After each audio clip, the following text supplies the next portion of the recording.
राजस्थान में पारा गिरने से सर्दी का असर बढ़ रहा है। कई शहरों में दिन और रात के तापमान में उतार चढ़ाव देखने को मिल रहा है। बीती रात पिलानी में तापमान गिरकर 11 डिग्री सेल्सियस दर्ज हुआ, जिसके कारण यहां सबसे ज्यादा सर्दी रही। सीकर, सिरोही, करौली, हनुमानगढ़ में भी तापमान में 16 डिग्री सेल्सियस या उससे नीचे दर्ज हुए।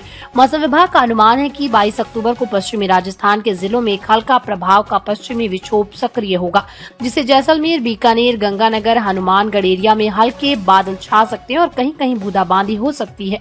कल प्रदेश के अधिकांश शहरों में दिन का अधिकतम तापमान 30 से लेकर 34 डिग्री सेल्सियस के बीच रहा। जैसलमेर, जोधपुर, बीकानेर, चूरू में भी दिन में गर्मी का असर थोड़ा कम रहा। रात में तापमान गिरने से इन शहरों में भी अब सर्दी बढ़ने लगी है। मौसम विशेषज्ञों का अनुमान है कि अगले एक सप्ताह तक राजस्थान में इसी तरह की सर्दी बनी रहने की संभावना है, क्योंकि अगले एक सप्ताह तक पहाड़ी राज्यों जम्मू कश्मीर, लद्दाख, हिमाचल एरिया में मौसम पूरी तरह से शुष्क रहेगा और वहां बारिश बर्फबारी नहीं होगी। बीती रात प्रदेश के अधिकांश शहरों में तापमान 20 डिग्री सेल्सियस या उससे नीचे दर्ज हुआ। बीकानेर, जैसलमेर को छोड़कर शेष शहरों में यही स्थिति रही। अजमेर, कोटा, चित्तौड़गढ़, डूंगरपुर, चूरू में तापमान 19 डिग्री सेल्सियस तापमान रहा। इसी तरह हनुमानगढ़, करौली, सिरोही, भीलवाड़ा में तापमान 16 डिग्री सेल्सियस दर्ज हुआ।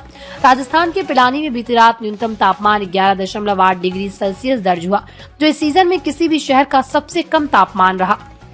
इससे पहले सीकर में 13 डिग्री सेल्सियस दर्ज हुआ।